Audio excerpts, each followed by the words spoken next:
10, 9, 8, 7, 6, 5, 4, 3, 2, 1, 0.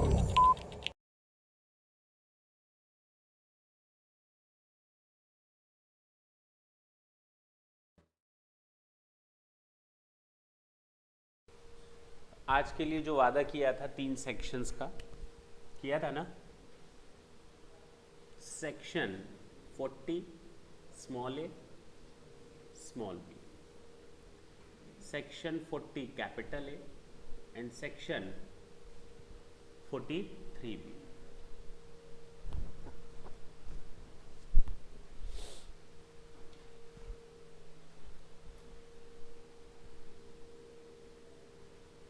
Deductions not allowed.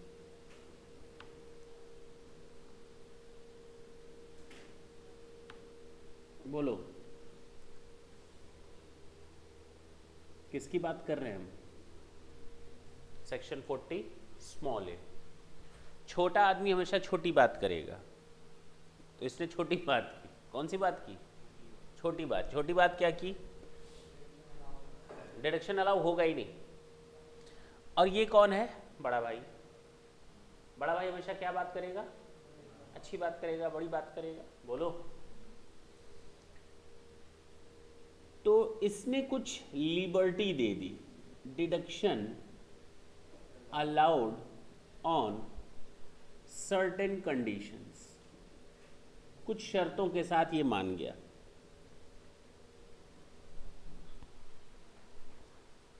छोटे वाले ने बिल्कुल छोटी बात करी और बड़े वाले ने थोड़ी अच्छी बात करी।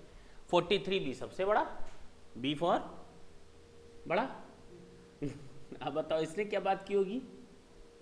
अलाउड, हाँ बताओ, बता चुके हैं ये, on actual payment basis. Clear है? लाइन बाय लाइन हम लोग देखेंगे सेक्शंस को। सबसे पहले स्मॉल ए की बात करते हैं। स्मॉल ए ने क्या बोला? 40 स्मॉल ए।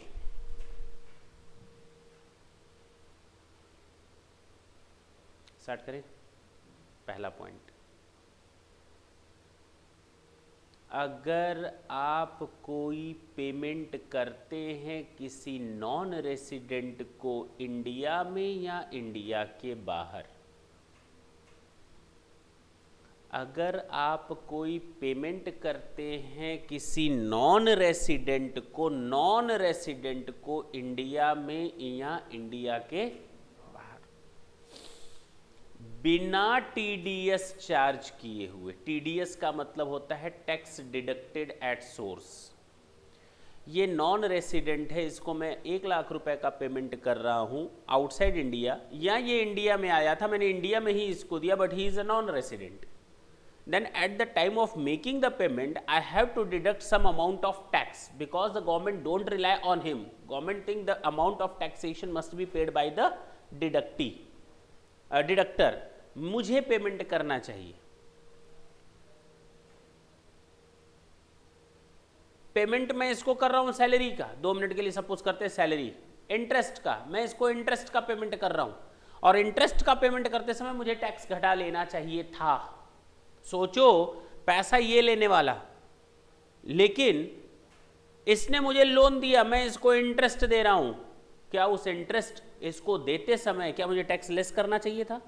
हाँ, मुझे तुरंत सोर्स के समय टैक्स डिडक्टेड एट सोर्स, जहां सोर्स है इनकम का इसका, बाद में ये गवर्नमेंट को टैक्स दे या ना दे, दैट इज अनदर मैटर। हाँ या ना? लेकिन मुझे इस पर टैक्स तुरंत लेस कर देना चाहिए था, बाकी अमाउंट पेमेंट करना चाहिए था। मैं अगर अपनी बात करूं, मैं मकान मालिक को कुछ पेमेंट करूं रेंट का 30,000, 40,000, 50,000 पर मंथ, तो जब मैं उसको पेमेंट करूंगा रेंट का, सोचो मकान मालिक को मुझे 30,000 पेमेंट करना है, मैं केवल पेमेंट करूंगा उसको 28,000। 2 मिनट के लिए सपोज करो, वो फोन करेगा, सर जी आपने 28,000 का क्यों पेमेंट किया? मैं बोलूँगा मकान मालिक 2,000 तो गवर्नमेंट ने कहा है टैक्स घटा लो, तो मैं टैक्स घटा करके दे रहा हूँ आपको। क्या मैंने उसको पूरा रेंट दिया? क्या मैंने उसको पूरा 30,000 रेंट दिया? हाँ हाँ, पूरा 30,000 रेंट दिया। वो 30,000 में 28,000 उसका, और उसकी बदौलत मैंने 2,000 गवर्नमेंट के खाते में जमा कर दिया। और मैंने मकान मालिक को बोला, देख तुझे 2,000 रुपये चाहिए तो तू अप्लाई कर ले, गवर्नमेंट के पास रिटर्न जमा करना, तुम्हारा अगर एक्स्ट्रा चला गया होगा तो तुम्हें तुम्हारा पैसा वापस मिल जाएगा। अब बात समझ में आई? इसको कहा जाता है टैक्स डिडक्टेड एट सोर्स। जब हम लोग पढ़ेंगे ये चैप्टर डिटेल में, लास्ट में आएगा, सेक्शन 192, सेक्शन 193, सेक्शन 194, ये सारे सेक्शंस आएंगे। सेक्शन 194 एलए वगैरह सब आएगा, जेजेएए आएगा, ये सारे सेक्शंस हम लोग देखेंगे, लेकिन वो टीडीएस के समय। आज केवल एक हल्का सा कंसेप्ट जान लो कि what is the meaning of TDS. TDS का मतलब होता है जब कोई पेयर पेमेंट करने वाला पेई को कोई पेमेंट करे, पेई यानी रिसीवर, जब पेयर पेई को पेमेंट करे तो पेई को पेमेंट करते समय या उसके अकाउंट में क्रेडिट करते समय या कोई बुक एडजस्टमेंट करते समय, एंट्रीज करते समय, उसको अमाउंट दिखाते समय तुरंत क्या चार्ज कर ले? TDS, tax deducted at source. Tax deducted at source.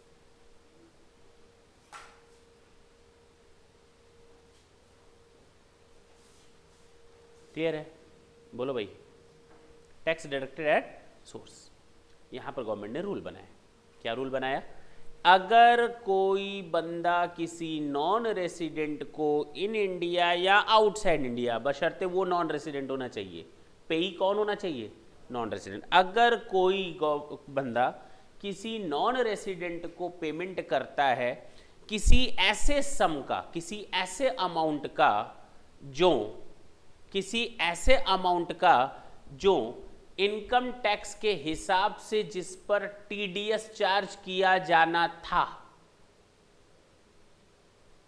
और मैंने टीडीएस चार्ज कर लिया,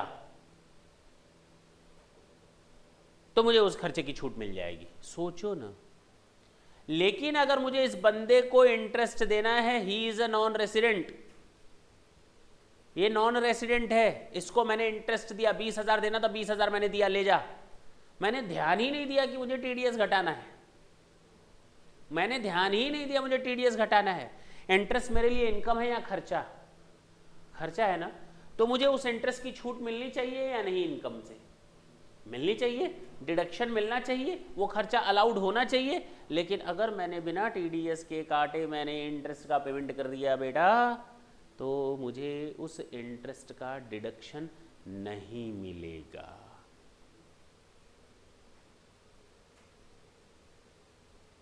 पहली कंडीशन, टीडीएस मैंने चार्ज नहीं किया। दूसरी कंडीशन, टीडीएस तो मैंने चार्ज कर लिया था, लेकिन उसको रिटर्न फाइल करने की डेट तक मैंने गवर्नमेंट के खाते में जमा नहीं किया। मैंने टीडीएस उसी प्रीवियस ईयर में काट लिया था जब मैंने इसको पेमेंट किया। अब तो सही है, लेकिन टीडीएस काट करके अपनी जेब में रखने के लिए थोड़ी लिया था, उसको गवर्नमेंट के खाते में मुझे जमा करना था। मैंने इंटरेस्ट का 18,000 इसको दिया है, तो 2,000 मुझे गवर्नमेंट को देना पड़ेगा। टीडीएस मैं अपनी जेब में लेकर के घूमूंगा, गवर्नमेंट का पैसा मैं अपनी जेब में रखूंगा, तो गवर्नमेंट का ये आपने गलती कर दी। आपको ये पैसा रिटर्न दाखिल करने की डेट तक आपको जमा कर देना था मेरे अकाउंट में।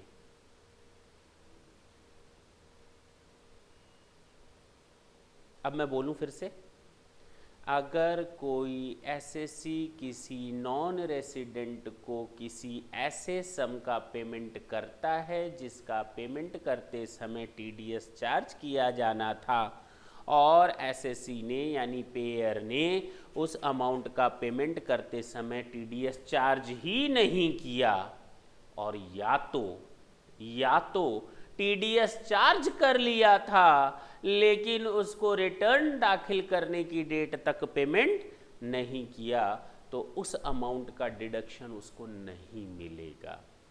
तब तक नहीं मिलेगा, ढंग से सुनना, तब तक नहीं मिलेगा जब तक कि उसने वो अमाउंट बाद में चार्ज न कर लिया हो, या फिर चार्ज कर चुका था रिटर्न की डेट के बाद जमा किया हो, तो उस साल उसको डिडक्शन मिलेगी जिस साल उसने ऐसा पेमेंट किया। ढंग से सुनना, बहुत ही टेक्निकल पॉइंट इस साल से इसमें जुड़ा है। मैं फोकस भी इसीलिए कर रहा हूँ।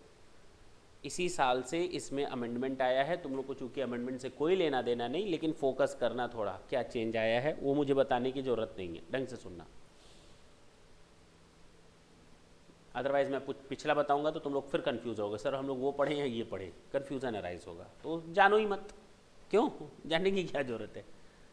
अगर किसी एसएससी ने किसी नॉन रेसिडेंट को किसी ऐसे सम का पेमेंट किया है जिस पर टीडीएस चार्ज किया जाना था, और एसएससी ने ऐसा पेमेंट करते समय नॉन रेसिडेंट को या तो टीडीएस चार्ज नहीं किया या फिर टीडीएस चार्ज कर लिया था लेकिन उसको रिटर्न की डेट तक डिपॉजिट नहीं करवाया, तो उसको ऐसे खर्चे की छूट नहीं मिलेगी।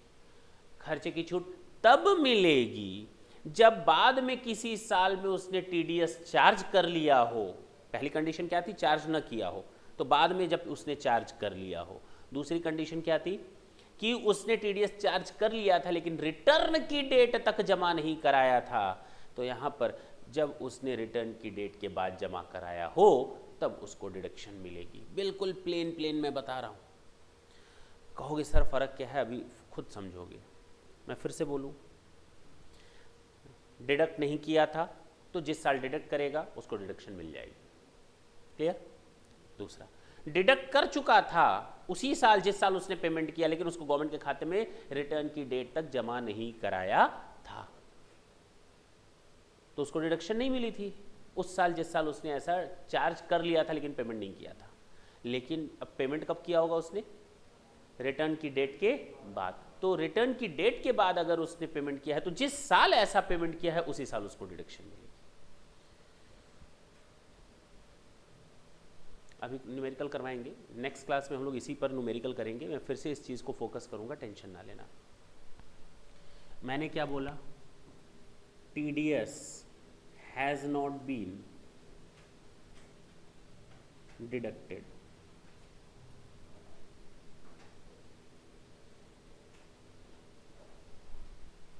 TDS डिडक्ट नहीं किया गया, चार्ज नहीं किया गया। कब तक? 1/4/2014 से लेकर 31 मार्च 2015। इस साल का टीडीएस था, इस साल के अंदर का पेमेंट था। पेमेंट करते समय, क्रेडिट करते समय, एंट्रीज करते समय, बुक एडजस्टमेंट करते समय हमने इंटरेस्ट तो दिखा दिया लेकिन उस पर टीडीएस नहीं काटा, तो ये गलती। छूट नहीं मिलेगी। कब मिलेगी छूट? कब मिलेगी? In the year of deduction. In the year of deduction, जिस साल ऐसा डिडक्शन करके हम जमा कर देंगे तब। पहली चीज। दूसरा मैंने बताया, मान लो 14-15 में डिडक्ट नहीं किया, कब किया? 15-16 में डिडक्ट किया, तो 15-16 में डिडक्शन मिल जाएगी उस पूरे खर्चे की। 20,000 रुपये इंटरेस्ट का मैंने पेमेंट किया किसी नॉन रेसिडेंट को, मुझे 2,000 रुपये टीडीएस चार्ज कर लेना चाहिए था, तब जा करके मुझे छूट मिलती कितने की? इतनी मार खाओगे 20,000 की छूट में। काहे कि 18,000 की मिलेगी? मैं तो पेमेंट 20,000 कर रहा हूँ ना। कितने की छूट मिलेगी? 20,000 की। अब कहा गया यानी नेट पेमेंट मुझे इतना करना था सामने वाले को इंटरेस्ट का, और 2,000 गवर्नमेंट के खाते में जमा करना था। मैंने 14-15 में ऐसा डिडक्शन किया ही नहीं, तो मुझे पूरे 20,000 की छूट नहीं मिलेगी, याद रखना। लेकिन कब मिलेगी? तब मिलेगी जब मैं ऐसा डिडक्शन कर लूं। यानी अगर मैंने डिडक्शन 15-16 में किया तो मुझे डिडक्शन किस साल मिलेगी? 15-16 में। कितने की? 20,000 की। अब क्लियर हुआ? 2,000 की नहीं, 20,000 की। चलो इस एंट्री को, इस अमाउंट को किनारे करते। दूसरा पॉइंट मैंने बताया TDS has not been deducted. दूसरा मैंने बताया या फिर TDS has been deducted, has been charged, but till the date of ROI, return of income, TDS was not paid. TDS was not paid. यानी 1/4/2014 से लेकर 31 मार्च 2015 तक मुझे जो 20,000 का मैंने जो पेमेंट किया है उस पर मैंने 2,000 रुपये डिडक्ट कर लिए हैं और मैंने सामने वाले को नेट पेमेंट कर दिया 18,000। और ये 2000 मैंने अपनी जेब में रखे हैं। जानते हो रिटर्न की डेट क्या है? रिटर्न की डेट है 30 सितंबर 2015। ओहो, 31 मार्च के बाद 30 सितंबर 2015। अगर मैंने इसके अंदर टीडीएस काट लिया था तो मुझे 30 सितंबर तक का समय मिला हुआ है कि मैं टीडीएस को जमा कर दूं। यानी अगर मैं एक्चुअल डिपॉजिट कर देता हूं, एक्चुअल पेमेंट ऑफ टीडीएस कब? 30 जून 2015। देखो ना, 31 मार्च 2015 की बात किया, लेकिन रिटर्न दाखिल करने के पहले कर दिया, तो भी मुझे इसकी छूट उसी साल मिल जाएगी जिस साल का ये अमाउंट है। 14-15 में ही छूट मिल जाएगी। अजीब बात लग रही होगी, बिल्कुल अजीब लग रहा होगा।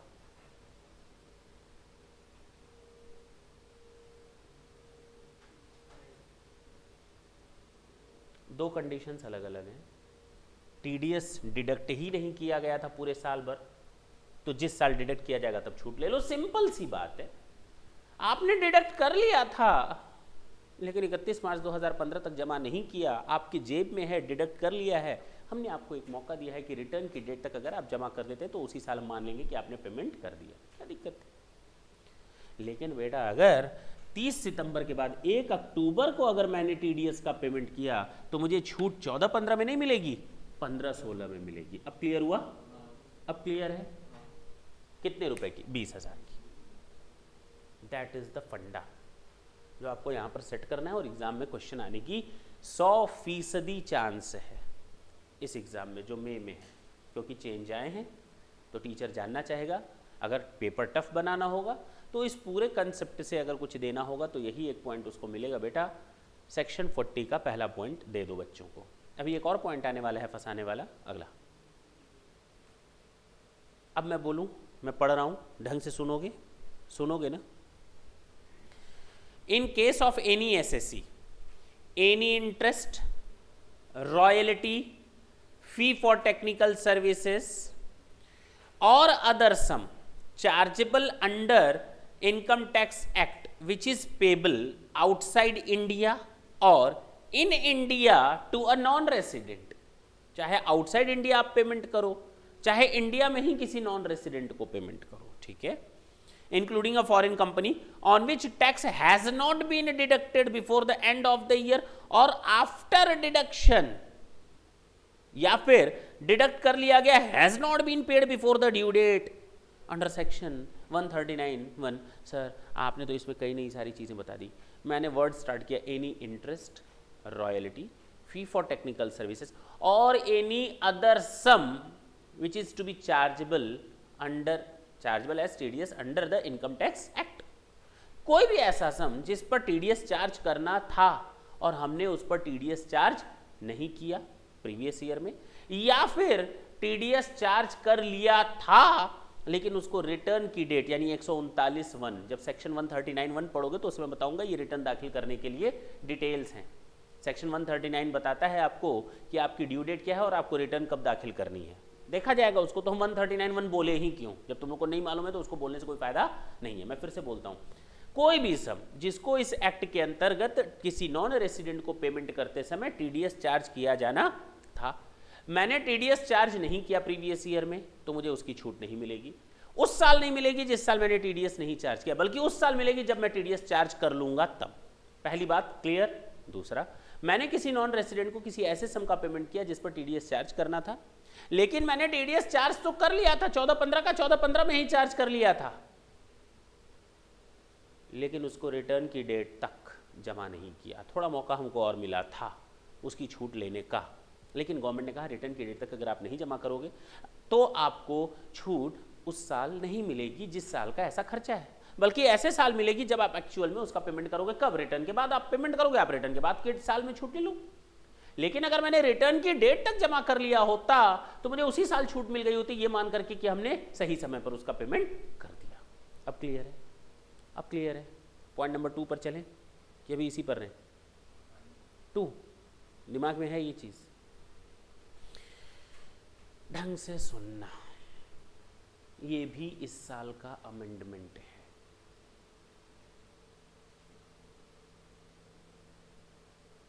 जरूरी है क्या कि मैं जब भी किसी बंदे को किसी सम का पेमेंट करूं जो टीडीएस चैप्टर में कवर होता है। सर टीडीएस चैप्टर में कवर क्या क्या होता है? कुछ तो मैंने बता दिया, interest, royalty, fee for technical services. चलो कुछ और बता देते हैं, सारे मैं कुछ ना कुछ लिस्ट कर देता हूं। Salary, interest on securities, interest other than interest on securities, lottery income, horse race की इनकम, कमीशन, रेंट, ये सब ऐसी इनकम्स हैं जिन पर हमें टीडीएस चार्ज करना पड़ता है। फी for technical services, fee for professional services, ये सब ऐसे सम्स हैं जिन पर हमें क्या चार्ज करना पड़ता है? टीडीएस चार्ज करना पड़ता है। और भी काफ़ी हैं। यानी जब हम पेमेंट करेंगे आपको इंटरेस्ट का तो हम टीडीएस चार्ज कर लेंगे, हम पेमेंट करेंगे आपको रॉयल्टी का, हम टीडीएस चार्ज कर लेंगे। सोचो, इनकम तुम्हारी, टैक्स मैं निकाल रहा हूं तुम्हारे खाते से। क्यों? क्योंकि मुझे कहा गया है I am the responsible person to deduct the amount of TDS and I am the responsible person to pay off the same in the government account. आप उसमें ना नुकर नहीं कर सकते, ऐसे कैसे आप मेरा पैसा काट लोगे? अरे मैं थोड़ी बोल रहा हूं, गवर्नमेंट बोल रही है, मैं थोड़ी बोल रहा हूं। क्लियर है? चल सकते हैं आगे। दूसरा पॉइंट, पहला पॉइंट तो हम लोगों ने बात की थी कि अगर कोई भी एसएससी किसी नॉन रेसिडेंट को इन इंडिया या आउटसाइड इंडिया पेमेंट करे तो काम खत्म। कोई भी एसएससी किसी रेसिडेंट को पेमेंट करे तो क्या होगा? और अगर वो सम टीडीएस चैप्टर में फॉल होता है तो क्या हो? अगर ऐसे अमाउंट पर जो मैं किसी रेजिडेंट को, चाहे मैं इन इंडिया पे करूं चाहे आउटसाइड इंडिया पे करूं, लेकिन हो कौन? वो रेजिडेंट। अगर मैं पेमेंट करता हूं किसी ऐसे सम का जिस पर टीडीएस चार्ज किया जाना था, interest, royalty, fee for technical services, fee for professional services, rent, interest on security, interest other than interest on security, lottery income, commission, ये सारी चीजें आएंगी। अगर मैं किसी नॉन रेसिडेंट को नहीं बात कर रहा, मैं किसी रेसिडेंट की बात कर रहा हूं, अगर कोई एसएससी किसी रेसिडेंट एसएससी को पेमेंट करता है किसी ऐसे सम का जो टीडीएस चैप्टर में फॉल होता है, जिसको पेमेंट करते समय मुझे टीडीएस चार्ज करना चाहिए था, पहली गलती, मैंने टीडीएस पिछले साल चार्ज ही नहीं किया, तो मुझे 30% की छूट नहीं मिलेगी। कितनी? 30%। टोटल एक्सपेंडिचर के 30% इस साल आया है। पिछले साल तक दोनों कॉमन थे, लगभग पूरा डिडक्शन डिसअलाउ होता था। इस बार कहा गया 70% अलाउड हो जाएगा बेटा, कोई दिक्कत नहीं है। आपने टीडीएस चार्ज नहीं किया, 30% पेनाल्टी मान लो। अच्छी बात भी है, बिल्कुल सही बात भी है। कितना जेन्युइन है, कोई दिक्कत है क्या इसमें? अगर किसी एसएससी ने किसी रेसिडेंट एसएससी को किसी सम का पेमेंट किया है और ऐसा सम टीडीएस चैप्टर में फॉल होता है और बिना टीडीएस चार्ज किए पेमेंट कर दिया, तो 30% उस टोटल सम का अलाउड नहीं होगा। दूसरा, टीडीएस चार्ज कर लिया था और अपनी जेब में रख लिया था, रिटर्न दाखिल करते समय उसको मौका मिला था कि आप उसको गवर्नमेंट के अकाउंट में डिपॉजिट कर दें, लेकिन उसने रिटर्न की डेट तक उसका पेमेंट गवर्नमेंट के अकाउंट में नहीं किया, तो 30% टोटल सम का डिसअलाउ हो जाएगा। और ये 30% अलाउ कब होगा? अब मालूम है तुम लोगों को, हमें बताने की जरूरत नहीं है सर जी। उस साल अलाउ होगा जिस साल ऐसा टीडीएस हम चार्ज करेंगे, पहली वाली कंडीशन के साथ।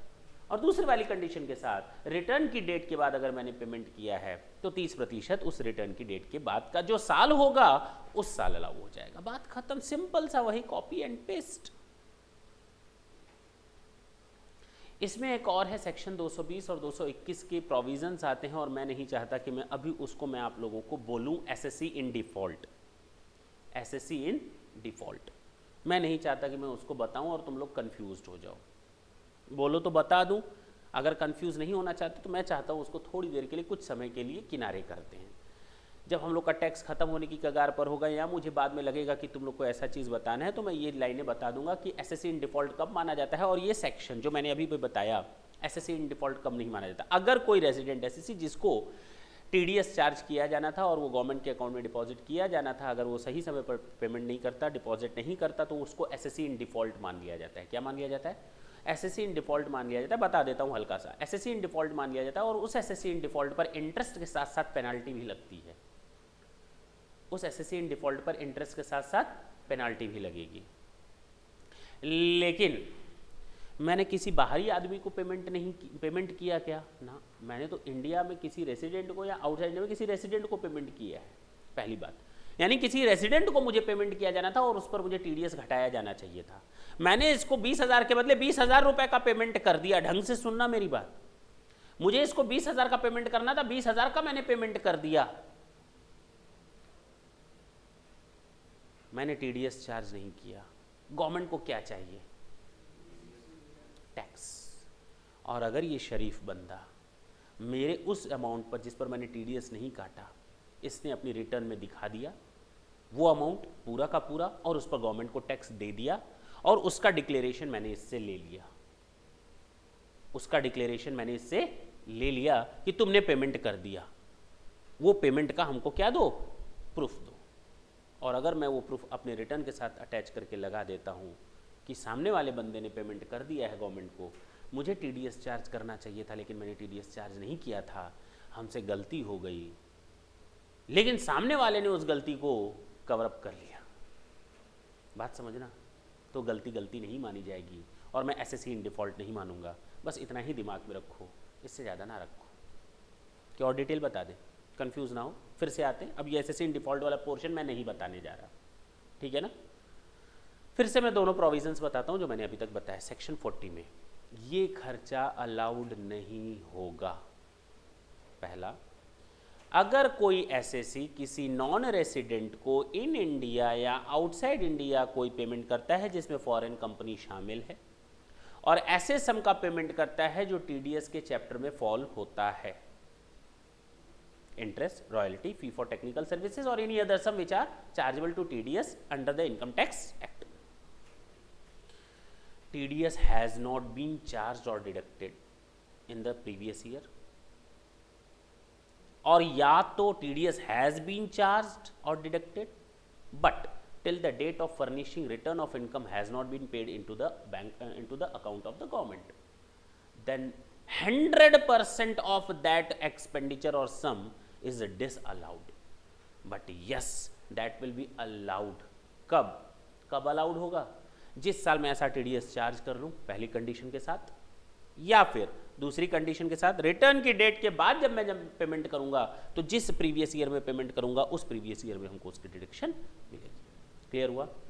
दूसरा मैंने बताया, अगर कोई भी एसएससी किसी रेजिडेंट को किसी ऐसे सम का पेमेंट करता है जो टीडीएस चैप्टर में फॉल करता है, यहाँ तो टीडीएस उसने चार्ज नहीं किया, यहाँ चार्ज किया था और गवर्नमेंट के अकाउंट में रिटर्न दाखिल करने की डेट तक डिपॉजिट नहीं किया, तो उसको उस सम का 30% डिसअलाउड हो जाएगा, उसको उस सम का 30% डिसअलाउड हो जाएगा, यानी 70% उसी साल डिसअलाउ हो जाएगा जिस साल उसने ऐसा पेमेंट किया है।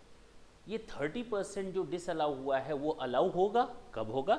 जब ऐसा टीडीएस वो चार्ज कर लेगा या रिटर्न की डेट के बाद जब वो जमा करेगा तो जिस प्रीवियस ईयर में जमा करेगा उस प्रीवियस ईयर में उसको डिडक्शन मिल जाएगी। अब मैं पढ़ूँ इसको दूसरे वाले को, पहला वाला तो मैंने पढ़ दिया था, इसको डिक्टेट कर देता हूँ, ढंग से सुनना।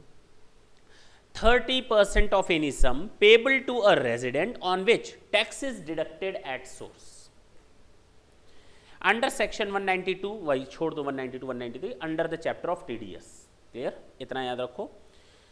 शैल not be allowed as deduction in the previous year in which the expenses is incurred while computing the income chargeable under the head PGBP if in respect of such income tax has not been deducted, और 30% disallowed होगा उस previous year में जैसे जब ऐसा TDS charge नहीं किया गया था, और after deduction has not been paid on और before the due date mentioned under section 139(1). Clear? However, where in respect of any such sum tax has been deducted in any year, any subsequent year, or has been deducted during the previous year but paid after the due date of return of income, 30% of such sum shall be allowed. जो 70% तो पहले ही allowed हो गया था, बाकी 30% उस साल allow होगा जिस साल आप ऐसा TDS चार्ज करोगे, या उस 30% का जिस साल पेमेंट करोगे आफ्टर दैट रिटर्न। अब क्लियर हुआ? दोनों पॉइंट्स क्लियर हैं? नहीं, बिल्कुल भूल जाओगे, ये गारंटी याद रखना, लिख लो, 2 दिन बाद ही भूल जाओगे, ज़्यादा समय नहीं लगेगा। तो इसके लिए ज़रूरी है कि आप बार बार इस तरह के प्रोविजंस को हर दूसरे तीसरे दिन एक बार पलट करके देखें। जो ज़्यादा मुश्किल वाली चीज़ें होती हैं ना, बार बार देखेंगे वो घिस घिस करके रख जाती हैं दिमाग में। रसरी आवत जात के सिल पर परत निशान, है ना, कबीर का दोहा है। तो जब जब बार बार आप उसको देखेंगे तो कुछ ना कुछ उसका हमेशा मैटर रहेगा दिमाग में। चलें आगे, पॉइंट नंबर 3। मैंने कहा ये स्मॉल ए है और छोटा हमेशा कौन सी बात करेगा? छोटी बात करेगा। इसने तीसरी बात की और जेन्युइनली बात की।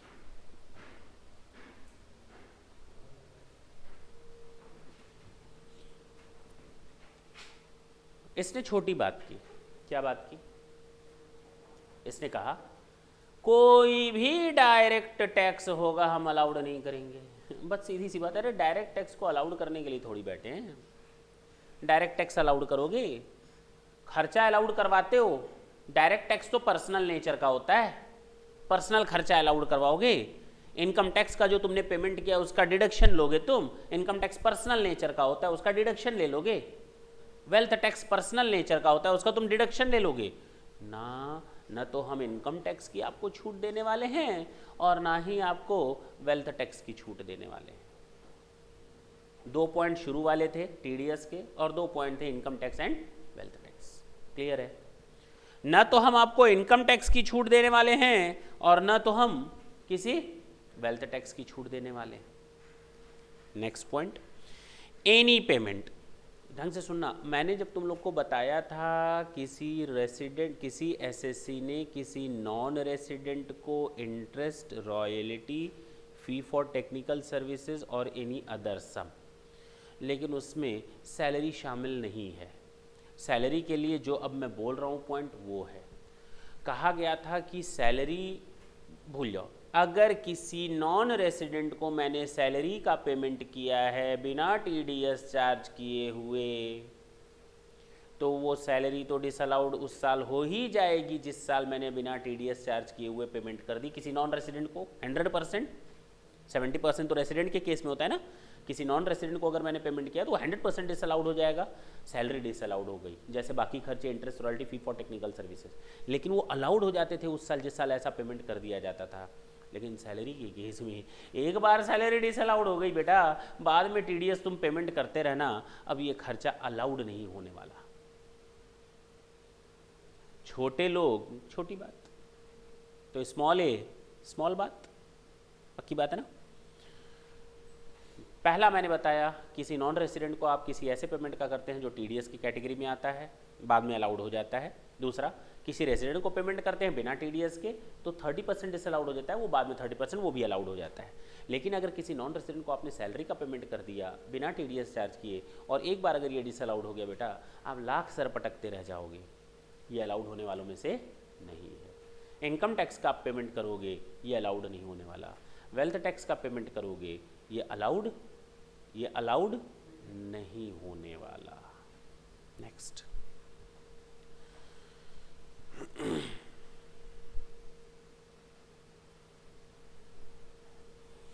मैंने तुम लोग को एक सेक्शन बताया था, याद होगा, सेक्शन 10(10)(c)(c). भूल गई वो बातें, भूल गए वो दिन। मैंने कहा था अगर कोई एम्प्लॉयर अपने एम्प्लॉय को नॉन मॉनिटरी बेनिफिट्स देता है, परक्विजिट्स देता है और उस परक्विजिट्स पर टैक्स खुद देता है, कुछ याद आया? मैंने कहा था ना अगर बदला लेना हो किसी एम्प्लॉयर को अपने एम्प्लॉय से तो महल दे दो, टैक्स दे देकर मर जाएगा बेचारा। नहीं, लेकिन उसका सॉल्यूशन भी मैंने बताया था कि अगर उसका जो टैक्स बन रहा है नॉन मॉनिटरी बेनिफिट्स का, वो एम्प्लॉयर कहता है कि मैं दूंगा टैक्स, तो एम्प्लॉय के लिए वो इनकम नहीं है और एम्प्लॉयर को उसका डिडक्शन नहीं मिलता। मैंने ये बात उसी समय बताई थी ना, एम्प्लॉयर को उसका डिडक्शन नहीं मिलता। ये वही सेक्शन है जो बोल रहा है छोटी बात कर दी कि आप कुछ भी करो, अगर आपने अपने एम्प्लॉयज के नॉन मॉनेटरी बेनिफिट्स का टैक्स का बीड़ा खुद उठाया है, खुद पेमेंट करने की सोची बेटा, तो उसका डिडक्शन नहीं मिलेगा। किस सेक्शन में नहीं मिलेगा? सेक्शन 40A स्मॉल ए उसको साफ साफ मना करता है। अब इस सेक्शन का लास्ट पॉइंट, 6 पॉइंट मैंने अब तक बताए। इस सेक्शन में कितने पॉइंट बताए? Income tax, wealth tax, non monetary benefits, resident को पेमेंट करते हैं बिना टीडीएस के तो 30% डिसअलाउ होता है, बाद में अलाउड हो जाता है। नॉन रेजिडेंट को पेमेंट करते हैं तो पूरा डिसअलाउड हो जाता है, बाद में अलाउड करता है। नॉन रेजिडेंट को सैलरी का पेमेंट करते हैं तो कभी अलाउड नहीं होता बिना टीडीएस के, अगर पेमेंट कर दिया तो। 7-6 पॉइंट हुए। लास्ट पॉइंट डिस्कस कर लें। अगर कोई एक स्टेट गवर्नमेंट, अगर कोई एक स्टेट गवर्नमेंट अपने स्टेट गवर्नमेंट अंडरटेकिंग को, अगर कोई स्टेट गवर्नमेंट अपने स्टेट गवर्नमेंट अंडरटेकिंग, अपनी स्टेट कंपनियां जो होती हैं, अथॉरिटीज़ होती हैं स्टेट गवर्नमेंट की, उनकी बात कर रहे हैं। स्टेट गवर्नमेंट अपने स्टेट गवर्नमेंट अंडरटेकिंग के ऊपर कोई रॉयल्टी, कोई फ़ी या कोई licence fees, service fees, privileges fees, ये सब चार्ज करे, अलाउड नहीं होने वाला। गवर्नमेंट अपने से ही, अपनी ही जेब से पैसा निकाल कर दूसरी जेब में रख रही है, वो अलाउड नहीं होने वाला। एक स्टेट गवर्नमेंट अपनी स्टेट कंपनी से कोई service fees, privileges fees, licence fees ये चार्ज करे तो वो अलाउड नहीं होगा। क्लियर हुआ? कितने पॉइंट्स मैंने बताए? 7 याद रहेंगे। पहला, नॉन रेसिडेंट को टीडीएस का बाद में अलाउड होता है। नॉन रेसिडेंट को सैलरी का बिना टीडीएस के कभी अलाउड नहीं होता बाद में। रेजिडेंट को टीडीएस का 30% डिसअलाउड होता है, बाद में अलाउड हो जाता है।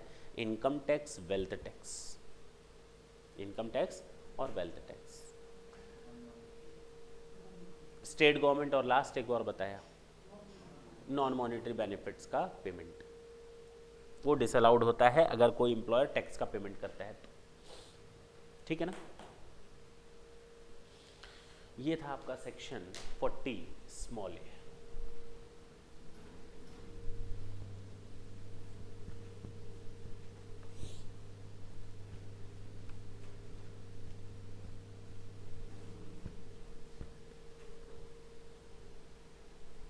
अब हम बात करेंगे थोड़े बड़े के भाई की, बड़े भाई, सेक्शन 40 कैपिटल ए।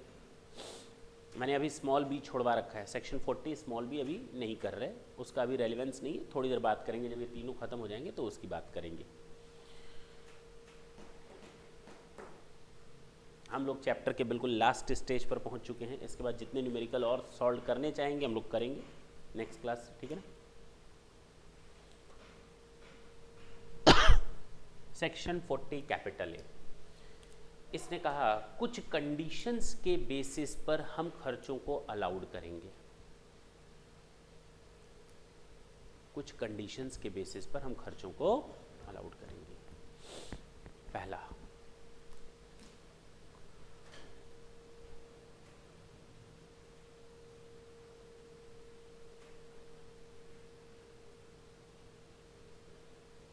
बोलूं?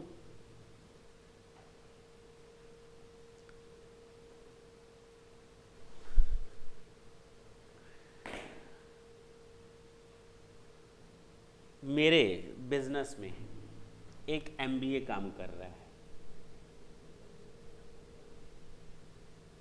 मेरे बिजनेस में मेरी वाइफ भी जॉब कर रही है। ये हाई स्कूल पास है, मान लेते हैं, है नहीं, एमबीए है वो भी तो हाई स्कूल पास है। मैंने इसको सैलरी दी है 12,000 पर मंथ, और इसको मैं सैलरी दे रहा हूँ, क्या कहीं से जेन्युइन लग रहा है? कहीं से जेन्युइन लग रहा है? तुम्हें क्या दिक्कत हो रही है? मैं अपने घर में पेमेंट दे रहा हूँ, तुम्हें क्यों खुजली मच रही है?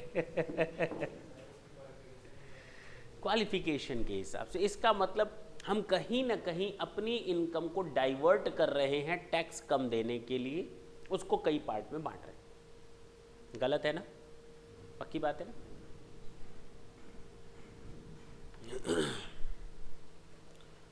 तुम अगर असेसिंग ऑफिसर होते, ये हटा ही देते हैं, ये तो गड़बड़ हो जाएगी। ये मिस्टर एक्स है, एमबीए जो है, बिजनेस जिसका है वो मिस्टर एक्स है, और ये मिसेज एक्स है, ठीक है ना? अब क्लियर है? मान लो कभी वीडियो चला गया, घर पे देख लिया किसी ने, तो गड़बड़ हो जाएगा ना। वो डंडे पड़ेंगे, पूछो मत।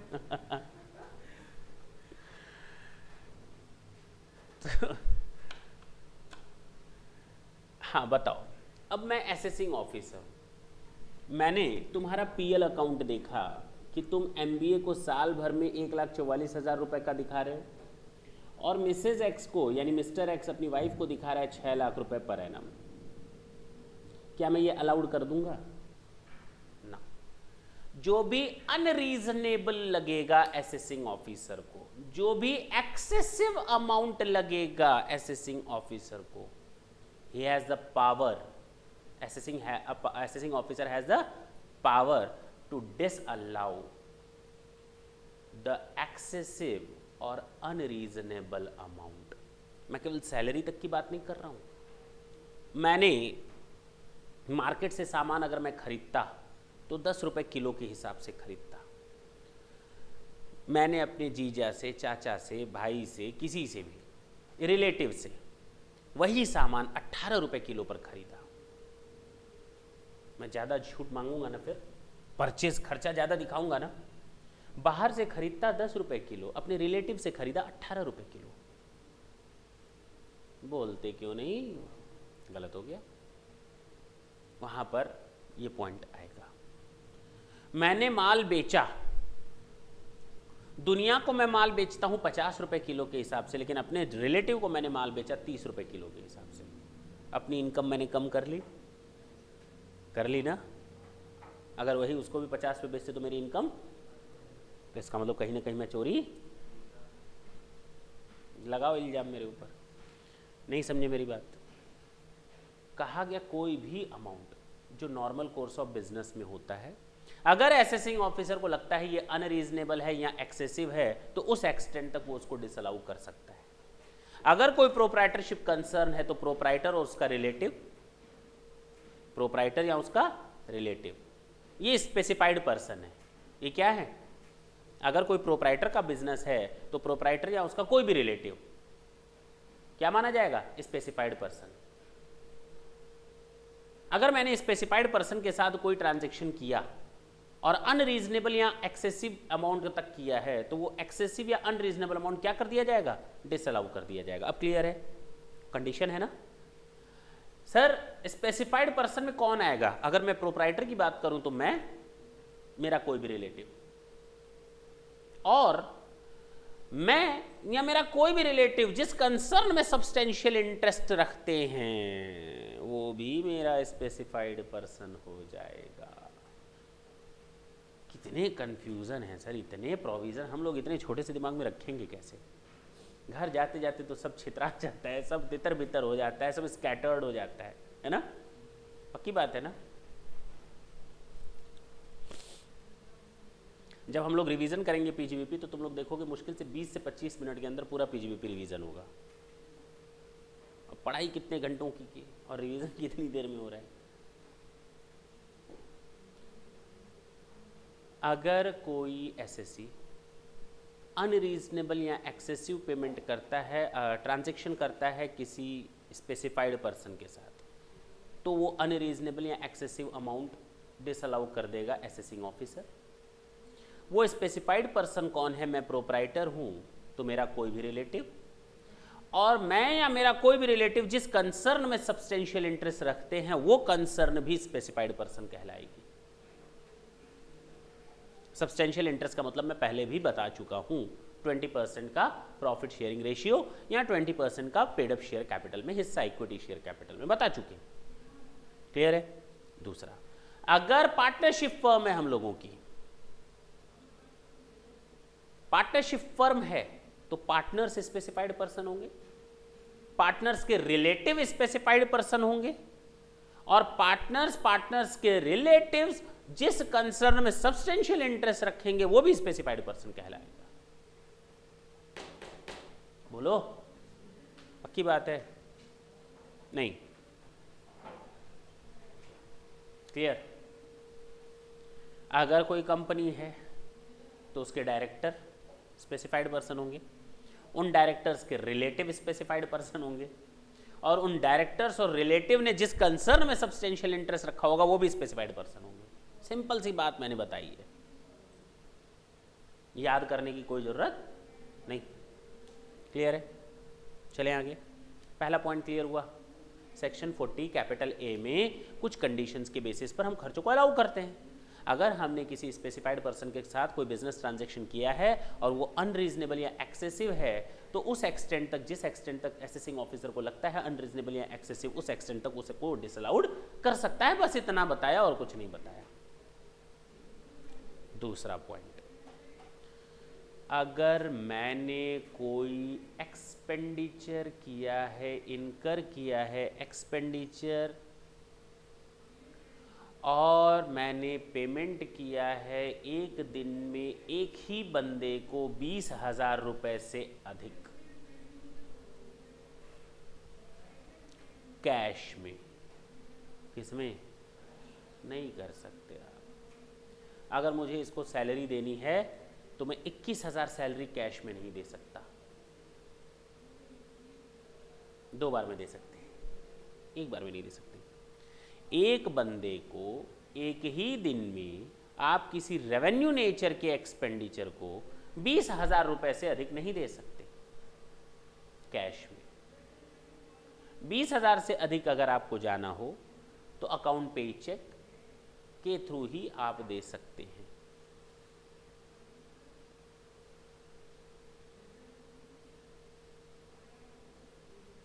नहीं समझ में आई बात? अदरवाइज जितना मैं पेमेंट करूंगा सारा का सारा डिसअलाउ हो जाएगा। अलाउबिलिटी 1 रुपए की नहीं मिलेगी। मैंने इसको पेमेंट किया, इससे मैंने माल खरीदा था तो मैं पेमेंट करूंगा। 50,000 का मैंने कैश में पेमेंट कर दिया, पूरा का पूरा 50,000 रुपए डिसअलाउ हो जाएगा।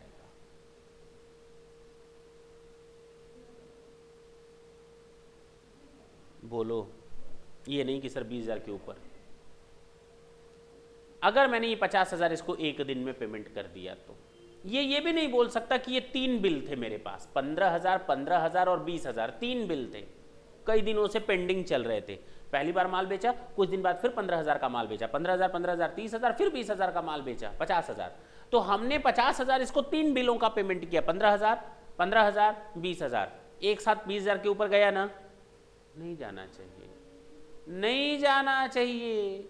आप ये क्लू या ये पॉइंट प्ली नहीं रख सकते कि मैंने 3 बिलों का पेमेंट एक साथ किया है, 3 महीने की सैलरी एक साथ पेमेंट की ना। आप अलग अलग दिन करते। पहले क्या होता था, एक बार में किसी बंदे को 20,000 से पेमेंट नहीं कर सकते तो हम लोग क्या दिखाते थे, सुबह 10:10 पर 18,000 ले गया, सुबह 10:12 पर वो बाकी 15,000 ले गया, शाम को 4 बजे आया तो बाकी भी ले गया।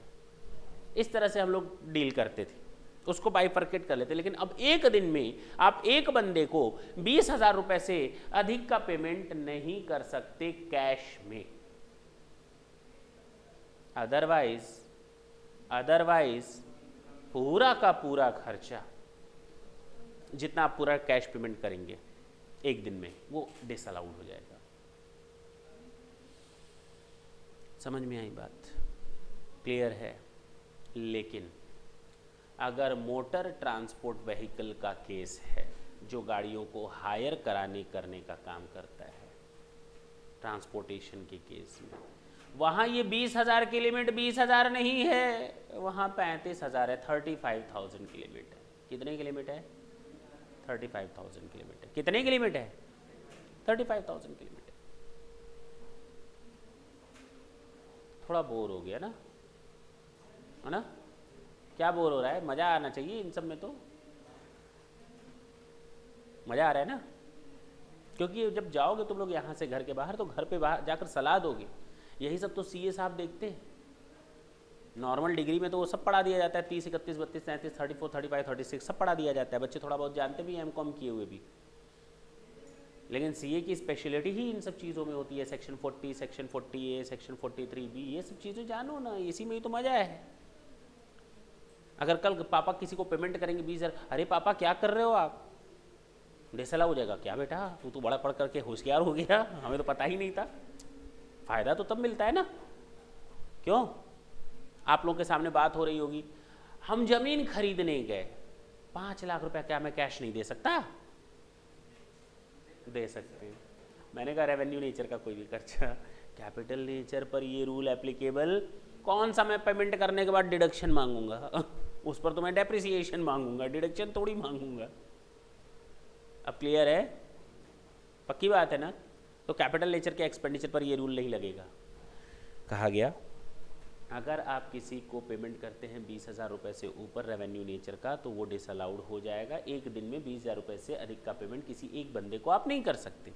अच्छी बात। इसकी भी तोड़ है, काट है, वो मैं डिस्कस नहीं करने जा रहा फिलहाल। अगर ये मोटर ट्रांसपोर्ट का केस है, जो अपनी गाड़ियों को किराए पर हायर पर देता है, तो वहाँ 20,000 के बदले 35,000 का रूल लगेगा। कैश में आप भी 35,000 से अधिक का नहीं दे सकते। ये भी समझ में आ गया? मैं क्या करूं अगर मेरे शहर में जिस जगह मैं रहता हूं दूर दूर तक बैंकिंग का कोई ठिकाना नहीं है, बैंक नहीं है आसपास, क्या करूं? कैश नहीं दे सकता? तब दे सकते। बैंकों की हड़ताल चल रही है, क्या मैं कैश नहीं दे सकता? बिजनेस बंद कर दूं? दे सकता हूं। एग्रीकल्चरल और फॉरेस्ट प्रोडक्ट्स हैं, फिशरीज हैं, तो क्या मैं कैश में पेमेंट नहीं कर सकता? कर सकते हो। कौन सा इनकम टैक्स जाना है एग्रीकल्चरल प्रोडक्ट्स पर? क्लियर है? नहीं, मैं बैंक में पेमेंट कर रहा हूँ, इससे मुझे फीस मिली 15,000, उससे 20,000, उससे 25,000, उससे 30,000, इससे 5,000, इससे 2,000, इससे 8,000, अब मेरे पास आ गया 5 लाख रुपए। क्या मैं 5 लाख रुपए बैंक में नहीं जमा कर सकता? अरे आप बैंक में तो पेमेंट कर सकते हो ना, दिक्कत क्या? आप बैंक में जितना चाहो उतना कैश पेमेंट करो। बोलो ना। अब क्लियर है? अगर मैं आरबीआई को पेमेंट कर रहा हूँ, मैं एसबीआई को पेमेंट कर रहा हूँ, किसी फाइनेंशियल इंस्टीट्यूशंस को पेमेंट कर रहा हूँ, कर सकता हूँ। मैं एलआईसी में अपना प्रीमियम जमा कर रहा हूँ, एलआईसी को मैं पेमेंट कर रहा हूँ, कोई कर सकता हूँ। ये सब गवर्नमेंट अथॉरिटीज़ हैं। क्या गवर्नमेंट हमारे साथ टैक्स चोरी चोरी खेलेगी? बोलो नहीं, कर सकते हो पेमेंट। अब क्लियर है? अब तो दिक्कत नहीं होनी चाहिए। 2 कंडीशन मैंने बताई सेक्शन 40 कैपिटल ए में। पहला, एक्सेसिव और अनरीजनेबल टू स्पेसिफाइड पर्सन्स। दूसरा, 20,000 या 35,000 से अधिक का कैश पेमेंट। That's it. तीसरा पॉइंट। यहाँ तक कोई डाउट हो तो पूछ सकते हो।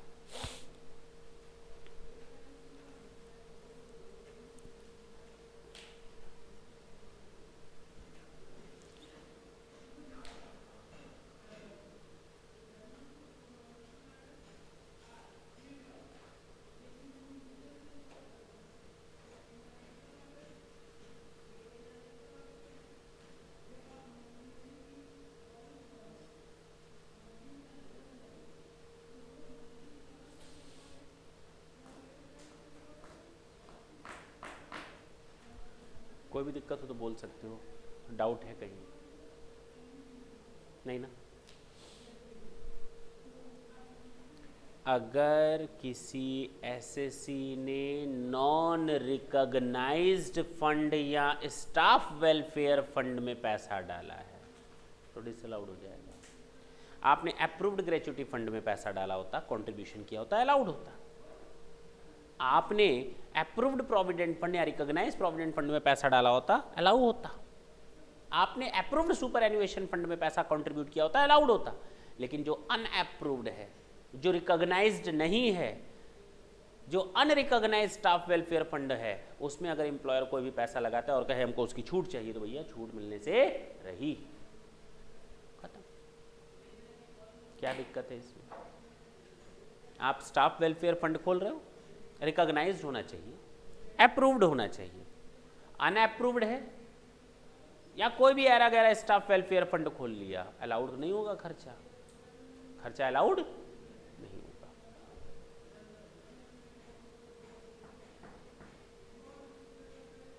लास्ट पॉइंट इस टॉपिक का,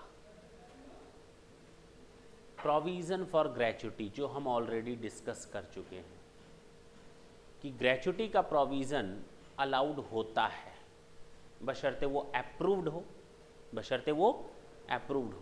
कोई भी प्रोविजन अलाउड नहीं होता, मैंने बताया था, केवल अप्रूव्ड ग्रेच्युटी। बशर्ते अगर आप कोई प्रोविजन फॉर ग्रेच्युटी बना रहे हैं तो वो पेबल होनी चाहिए, ड्यू अमाउंट हो चुका है, केवल मुझे पे करनी बाकी है, बस हो गया खत्म। सेक्शन 40 कैपिटल ए।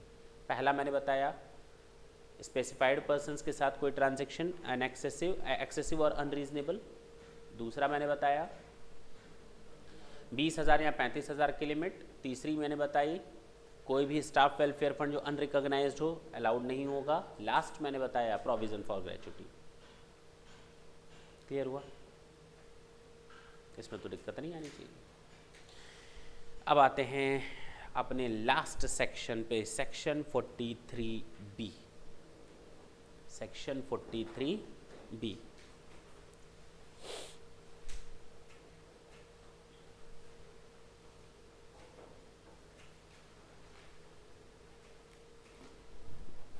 बहुत आसान है क्योंकि हम लोग इसके बारे में ऑलरेडी डिस्कस कर चुके हैं। सेक्शन 36 में सारे पॉइंट्स कवर कर लिए थे, केवल एक को छोड़ करके। सेक्शन 36 में हम लोगों ने सारे पॉइंट्स कवर कर लिए थे, एक को छोड़कर। हम लोगों ने क्या क्या डिस्कस किया था सेक्शन 36 के रिगार्डिंग? सेक्शन 36 में 43B के रिगार्डिंग हम लोगों ने कहा था बोनस और commission to employees subject to section 43B।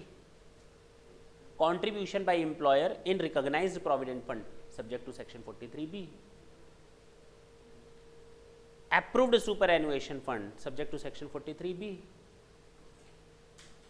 provision gratuity contribution in approved gratuity fund subject to section 43B. interest on loan subject to section 43B. यही तो बोला था। 5 पॉइंट याद हैं? 5 पॉइंट याद हैं? इसमें एक मुझे और ऐड करना है, कर दूं? सेक्शन लगभग खत्म हो, उसके बाद बता देना है कि है क्या। एक चीज मैं और ऐड कर रहा हूं, कोई भी इनडायरेक्ट टैक्स, ड्यूटी, सेस और फीस, कोई भी इनडायरेक्ट टैक्स जो आप प्रोडक्ट्स और सर्विसेज पर देते हो, जिसमें सर्विस टैक्स भी शामिल है, ये सारे खर्चे अलाउड होते हैं। 6 पॉइंट हो गए। पहला मैंने बताया टैक्स, ड्यूटी, सेस और फीस, बोनस और commission to employees, recognise provident fund, recognise superannuation fund और ग्रेच्युटी फंड और इंटरेस्ट ऑन लोन। ये 6 पॉइंट मैंने बताए। ये सारे के सारे 6 पॉइंट मैंने जब सेक्शन 43B उस समय बताया था तो मैंने कहा था actual payment basis, deduction is allowed on actual payment basis. कहा गया ये 6 पॉइंट, तभी ये 6 खर्चे तब अलाउड होंगे जब आपने इनका एक्चुअल पेमेंट किया हो। 5 साल का बकाया पेमेंट इस साल ले लो ना छूट, इस साल ले लो, कोई दिक्कत नहीं है। आप books of account mercantile basis पर रखते हो, ड्यू बेसिस पर रखते हो, एक्रूअल सिस्टम पर रखते हो, इससे हमको कोई लेना देना नको। अब क्लियर हुआ? बोलो। लेकिन अगर आपने ये सारे पेमेंट अपनी रिटर्न दाखिल करने के पहले भी कर लिए हैं तो मान लिया जाएगा कि आपने 31 मार्च के अंदर ही पेमेंट कर दिया था। भले ही आपने इन सारी चीज़ों का पेमेंट 31 मार्च के बाद किया है, लेकिन रिटर्न की डेट के पहले किया है, तो भी मान लिया जाएगा ये सारे पेमेंट आपने 31 मार्च को ही कर डाले थे और आपको उनकी डिडक्शन मिल जाएगी, बशर्ते आप इनका पेमेंट रिटर्न दाखिल करने की डेट तक कर दो। बस। नहीं क्लियर है? ये 6 point section 43B actual payment basis, payment हमको करना था 31 मार्च का 31 मार्च तक, 31 मार्च 2015, 1 अप्रैल 2014 से लेकर 31 मार्च 2015 के ये 6 पॉइंट थे। मुझे पेमेंट इसी साल करना था लेकिन मैं नहीं कर पाया, लेकिन रिटर्न में इसकी दाखिल कर रहा हूँ 30 सितंबर 2015। भले ही रिटर्न दाखिल कर रहा हूँ 30 सितंबर 2015, लेकिन इस डेट के बाद और इस डेट के अंदर अगर मैंने पेमेंट कर दिया तो भी मान लिया जाएगा कि मैंने पेमेंट यहाँ किया। That's it. ताकि हरासमेंट ना हो, ताकि हरासमेंट ना हो। चलें आगे। अब इसमें जो एक नया प्रॉब्लम फंसा उसको भी मैं डिक्टेट कर देता हूँ।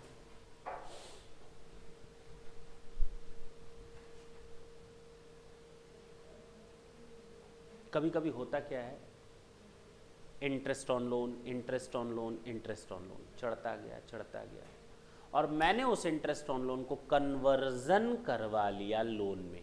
Interest on loan has been converted into loan. पक्की बात है ना? क्या मान लिया जाएगा कि आपने इंटरेस्ट ऑन लोन का पेमेंट कर दिया? रूल्स के हिसाब से मैं चला। मैंने 10 लाख रुपए लोन लिया था, 20,000, 25,000, 50,000 इंटरेस्ट चढ़ता गया, 2 लाख और हो गया। उस 2 लाख को भी मैंने किस में कन्वर्ट करवा लिया? लोन में। अब मेरा लोन कितना हो गया? 12 लाख। क्या वो 2 लाख रुपए छूट मिल जाएगी मुझे कन्वर्सन पे? पहले मिल जाती थी क्योंकि मैं कन्वर्जन रूल्स के अकॉर्डिंग चलता था, लेकिन अब कहा गया ना, आपको इस कन्वर्टेड अमाउंट की छूट नहीं मिलेगी, तब मिलेगी जब आप उस लोन का पेमेंट करोगे। उस 2 लाख रुपए के लोन का पेमेंट करोगे तो आपको छूट मिलेगी। मतलब छूट मिलेगी, सोचो, लोन के अमाउंट की छूट मिलेगी, लोन के अमाउंट की छूट मिलेगी। कभी सोचा भी नहीं था, लेकिन ये वो लोन नहीं है जो हम सोच रहे हैं, ये वो लोन है जो हमारा इंटरेस्ट कन्वर्ट हुआ है लोन में। उसकी छूट उस समय मिलेगी जब आप ऐसे लोन का पेमेंट करोगे। अब क्लियर है? पक्का याद रहेगा? गारंटी है? ये 3 सेक्शन थे जो मैंने सेक्शन नहीं पिक किया। खत्म हो रहा है चैप्टर आपका। नेक्स्ट क्लास में हम लोग मिसलेनियस 2-4 पॉइंट और डिस्कस करेंगे इस चैप्टर से रिलेटेड। उसके बाद हम अपने न्यूमेरिकल पोर्शन पे चलेंगे, ठीक है ना?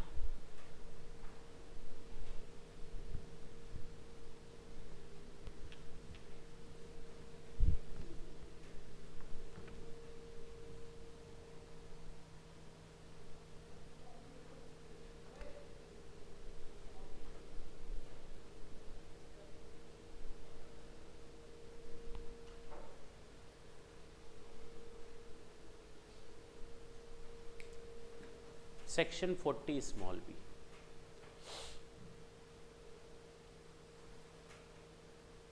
समझ में आया?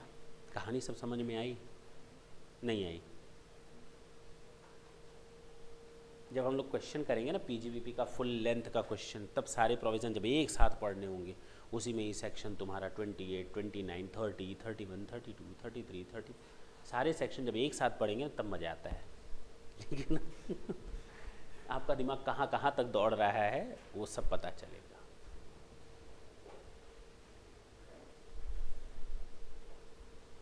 सेक्शन 40B,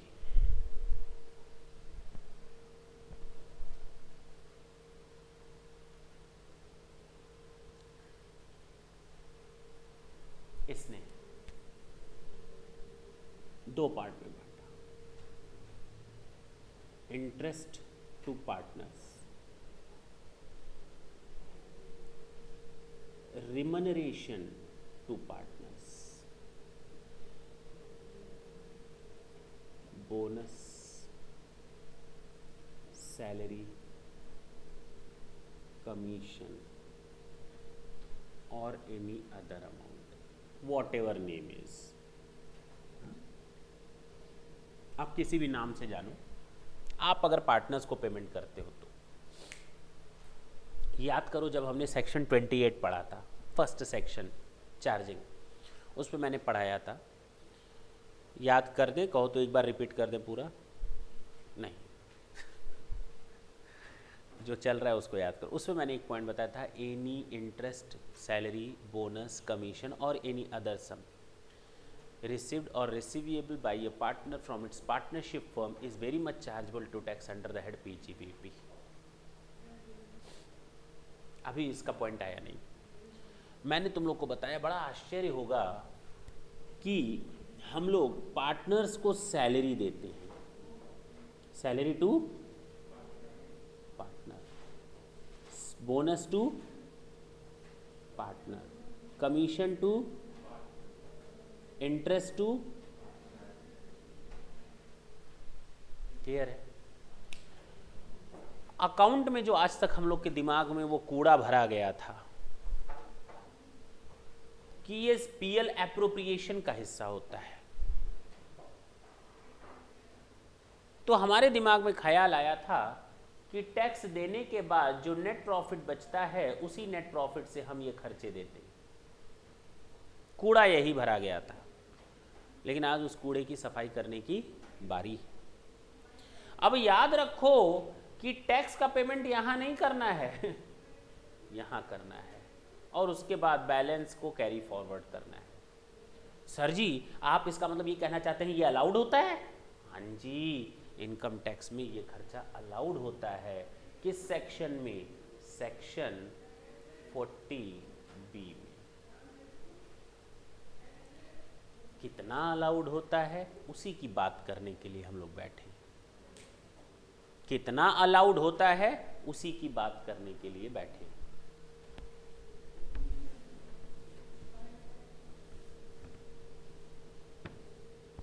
चले,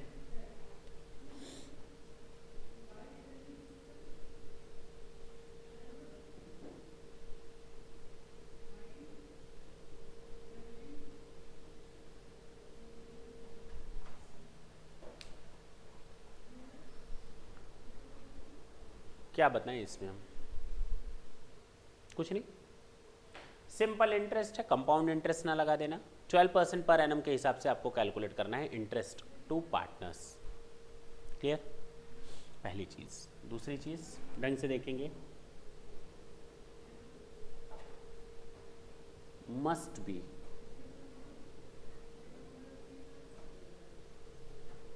अथराइज्ड बाय डीड। डीड का मतलब पार्टनरशिप डीड। पार्टनरशिप डीड में इसका उल्लेख किया गया हो, इसको अथराइज किया गया। पहली चीज। नॉट ऑफ रेट्रोस्पेक्टिव नेचर,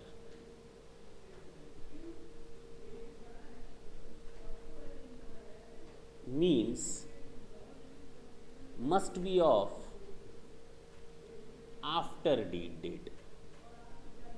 ऐसा नहीं डीड हम आज बना रहे हैं और तुम्हें इंटरेस्ट 2 साल पहले से दे रहे हैं। अगर आज डीड बन रही तो आज के बाद का सारा हिसाब किताब। रेट्रोस्पेक्टिव नेचर का नहीं होना चाहिए। बोलो। Allowed to working and non working partners and non working यानी स्लीपिंग पार्टनर। बोलो ना, दोनों को अलाउड होता है, चाहे आप वर्किंग पार्टनर को दें चाहे नॉन वर्किंग पार्टनर को दें। वर्किंग पार्टनर वो जो हमारे बिजनेस में एक्टिवली इंगेज्ड है, काम करता है, उसको हम कहते हैं वर्किंग पार्टनर। इसकी बात करें, ये समझ में आया? 12% से अधिक नहीं हो सकता। Remuneration to partners,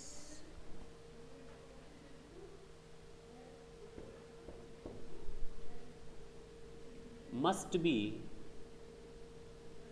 अथराइज्ड by whom? Deed यानी पार्टनरशिप डीड। और दूसरा, और डीड क्या होनी चाहिए? रजिस्टर्ड होनी चाहिए। खास बात यहां भी वहां भी, दोनों में। दूसरा, नॉट ऑफ रेट्रोस्पेक्टिव नेचर। अब तो समझ में आ गया? बोलो ना। बैक डेट से सपोर्टेड नहीं होना चाहिए।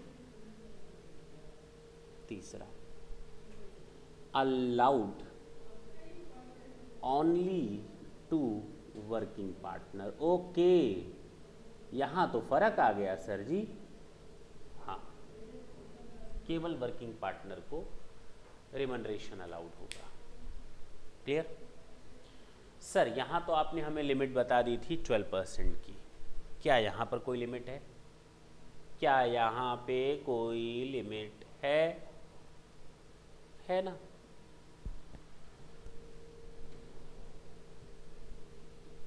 Maximum limit of रिमनरेशन।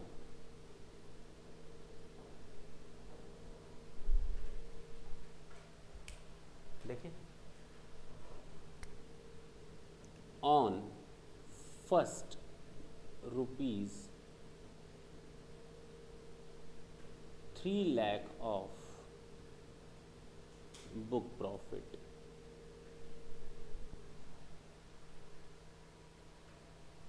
आई दा ये फिर नया लोचा आ गया। देखेंगे, जितना बुक प्रॉफिट होगा उसका पहला 3 लाख रुपए तक यहां ले लो। 90% ऑफ बुक प्रॉफिट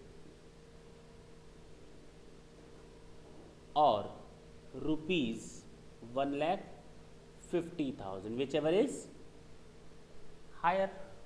क्यों? Whichever is higher. बोलते क्यों नहीं? सही करो। Whichever is higher. Blower, lower, higher. और ये सही है। सर ऐसा क्यों? सर इसमें सोचने वाली बात क्या है? मान लो अगर बुक प्रॉफिट मेरा केवल 2 लाख रहे तो 1,80,000 या 1,50,000? 1,80,000। अगर मेरा बुक प्रॉफिट 1 लाख है तो 90,000 या 1.5 lakh? 1.5 lakh. 1.5 lakh, whichever is higher. अगर मेरा बिजनेस 10,000 कमाता है तो 9,000 या 1,50,000? 1,50,000। बोलने दो।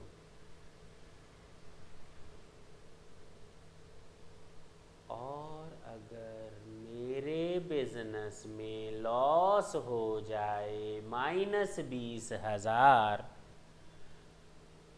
तो पार्टनर के बच्चे भूखे मरेंगे अगर आप उनको ये सैलरी नहीं अलाउ करेंगे तो। गवर्नमेंट इतनी कठोर दिल नहीं है कि वो पार्टनर्स के बच्चों को भूखा छोड़ दे। बिजनेस कर रहे हो, लॉस हो सकता है, इसका मतलब ये नहीं आपके खाने का अधिकार हम छीन लें। इसीलिए हायर बोला गया बेटा। अब समझ में आया? लोअर बोलते तो डिडक्शन मिल ही नहीं पाती। और पार्टनर्स के बच्चे, स्लोगन लिखा रहता है, बाप दारू पिएंगे बच्चे भूखे मरेंगे, लिखा रहता है ना, कई जगहों पर लिखा रहता है। नहीं पढ़े हो? पढ़ लेना बाबू, लिखने के काम आएगा तुम्हारे। चले, बुक प्रॉफिट का पहला 3 लाख, चाहे लॉस में हो, चाहे 10,000 हो, चाहे 50,000 हो, 1.5 लाख हो, 2 लाख हो, 2.5 लाख हो, 3 लाख तक का ये छूट है। ठीक है ना? हो सकता है बुक प्रॉफिट 4 लाख हो सकता है बुक प्रॉफिट 5 लाख हो, तो 3 लाख तक का हिसाब किताब तो यहां गया। Rest of book profit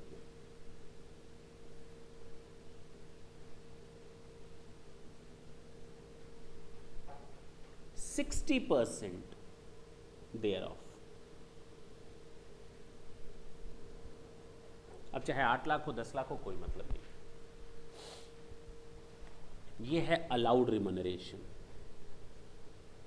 allowed limit,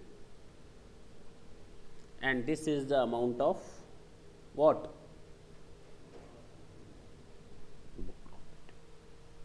note कर ले इस पॉइंट को, और उसके बाद हमारे पास केवल एक ही पॉइंट बचा याद करने को, क्या?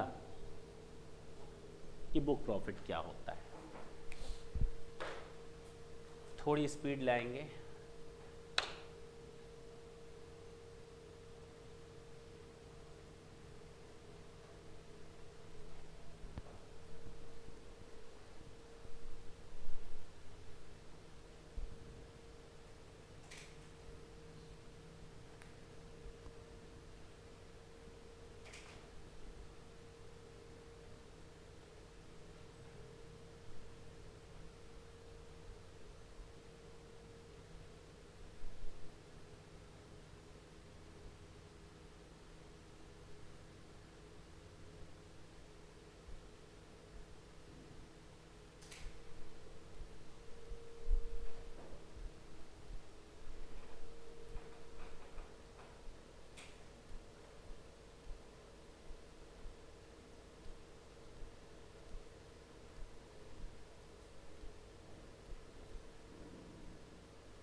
बोलो भाई, क्या कर रहे हो?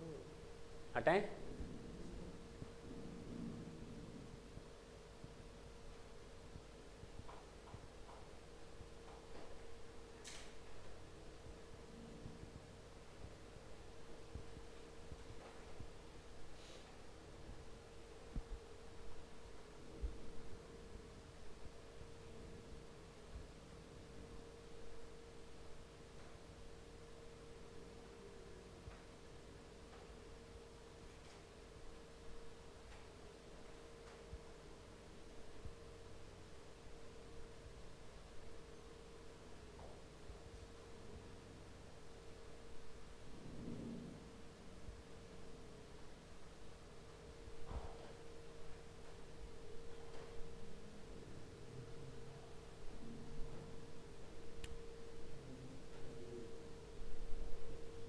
Book profit means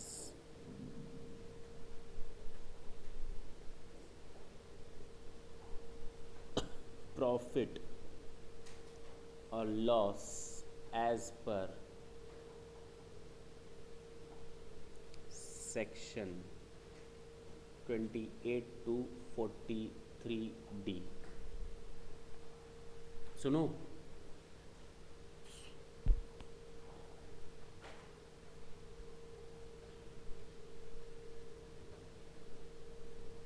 कंफ्यूजन हटा देते हैं एज पर दिस चैप्टर। ठीक, जो भी प्रॉफिट या लॉस आता है कैलकुलेटेड, आप कहते हैं ये अलाउड, ये डिसअलाउड, ये अलाउड, ये डिसअलाउड, ये अलाउड, ये डिसअलाउड। ठीक, उसके बाद बचा क्या? सुनो ना, हम सेक्शन 40B की बात कर रहे हैं, बुक प्रॉफिट तक पहुंचना है। सेक्शन 40B के लिए क्या इंटरेस्ट 12% के ऊपर का अलाउड होता है पार्टनर्स को? नहीं, प्लस कर दो। इंटरेस्ट टू पार्टनर्स किसके ऊपर? इन एक्सेस ऑफ 12%, क्योंकि 12% तक तो अलाउड होता है, वो तो इसमें आ गया अपने आप। लेकिन 12% के ऊपर अगर घटा हुआ है तो उसको वापस जोड़ लो। क्लियर? पक्की बात है। प्लस किसका कैलकुलेशन करने जा रहे हो? किसका कैलकुलेशन करने जा रहे हो? तो जिसका कैलकुलेशन करने जा रहे हो उसी को लेस करके कैलकुलेशन करोगे क्या? अगर हमें टैक्स का कैलकुलेशन करना हो तो 1 लाख रुपए का टैक्स होता है 40%, तो 40,000 माइनस करने के बाद 60,000 पर कैलकुलेट करोगे टैक्स या 1 लाख पर? ऐसे कैसे? तो इसका मतलब 60,000 में 40,000 जोड़कर 1 लाख पर टैक्स का कैलकुलेशन करते हो ना। प्रॉफिट बिफोर टैक्स पर टैक्स का कैलकुलेशन होता है ना। रिमनरेशन का कैलकुलेशन कर रहे हो और रिमनरेशन घटा हुआ है, ऐसा कैसे हो सकता है? प्रॉफिट बिफोर रिमनरेशन होगा ना। बोलते क्यों नहीं तुम लोग? कितनी सिंपल सी चीज है। जिस तरह प्रॉफिट बिफोर टैक्स में टैक्स निकलता है, उसी तरह प्रॉफिट बिफोर रिमनरेशन में से रिमनरेशन निकलेगा। तो प्लस रिमनरेशन टू पार्टनर्स 100% अमाउंट जो दिया गया है, ये आ गया आपका बुक प्रॉफिट। सिंपल।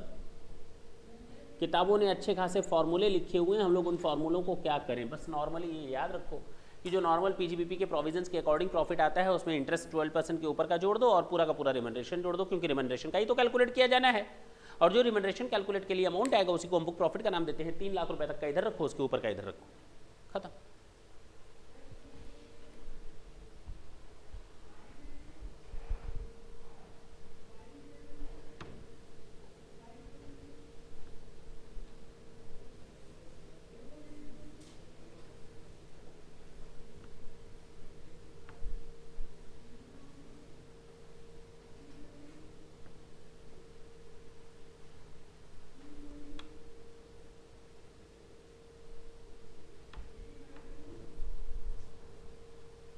हटाएं।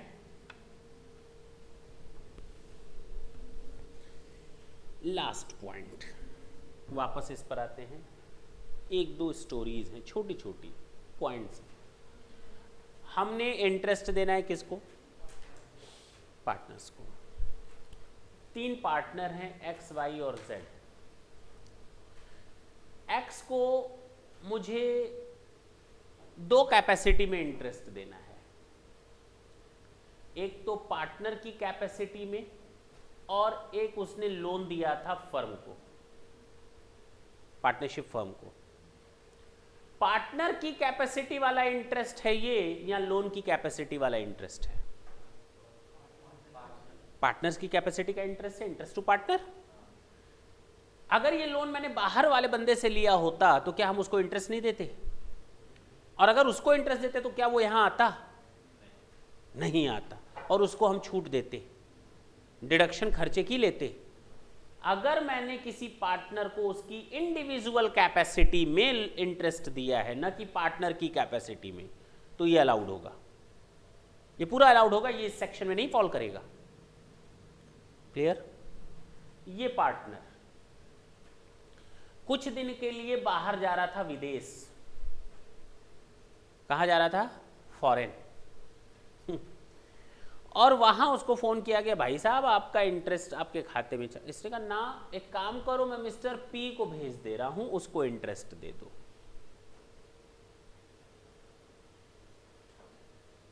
मैं मिस्टर पी को भेज रहा हूं, उसको इंटरेस्ट। मिस्टर पी को अगर हमने इंटरेस्ट दिया तो क्या वो पार्टनर को दिया या पी को दिया? पी को दिया या वाई को दिया? वाई को दिया। तो आप ये नहीं बोल सकते कि बाहरी आदमी ने इंटरेस्ट लिया है, ना ना ना, ये इसने अपनी कैपेसिटी में नहीं लिया था, इसने एज अ पार्टनर की कैपेसिटी में इंटरेस्ट रिसीव किया, तो वो हमारा इंटरेस्ट टू पार्टनर ही माना जाएगा। माना क्या जाएगा? नॉर्मली वही है, सोच का फर्क है केवल। फर्क समझ में आया? बोलो। अगर किसी बंदे ने फर्म को लोन दिया है, सुनो, मिस्टर पी ने लोन दिया है फर्म को और ये बाहर चला गया, इसको फोन किया गया, आओ इंटरेस्ट ले जाओ। इसने कहा ना, मेरा इंटरेस्ट तुम वाई को दे दो। इसे क्या बोला? मेरा इंटरेस्ट वाई को दे दो। तो इंटरेस्ट टू पार्टनर हुआ या नहीं? नहीं। इस पार्टनर को पार्टनर की कैपेसिटी में इंटरेस्ट नहीं मिल रहा, बल्कि किसी दूसरे रिप्रेजेंटेटिव कैपेसिटी में इसको इंटरेस्ट मिल रहा है, तो वो ये पार्टनर इंटरेस्ट टू पार्टनर नहीं माना जाएगा। अब तो कहानी क्लियर है, एक्सप्लेनेशन देने की जरूरत ही नहीं थी। इसमें एक्सप्लेनेशन 1 2 3 दिया, हम काहे के लिए पढ़े? हमें तो वैसे ही तैयार है। नहीं समझे? क्लियर? चैप्टर की थ्योरी नियर अबाउट 96-97% हम लोगों ने कंप्लीट कर ली विद सम न्यूमेरिकल्स। डेप्रिसिएशन के सारे न्यूमेरिकल हम लोगों ने देख लिए थे, बाकी जगहों पर भी हम लोगों ने एग्जाम्पल्स और न्यूमेरिकल कवर किए थे कई चीज़ों पर। नेक्स्ट क्लास में हम लोग जो इधर उधर पॉइंट्स कुछ नहीं कवर कर पाए हैं, पहले तो हम उन पॉइंट्स को कवर करेंगे और उसके बाद पूरा पीजीबीपी रिवाइज करेंगे नेक्स्ट क्लास में की। उसके बाद 2 से 3 क्लास हम लोग केवल और केवल क्या देखेंगे? न्यूमेरिकल्स। ठीक, थैंक यू बच्चों।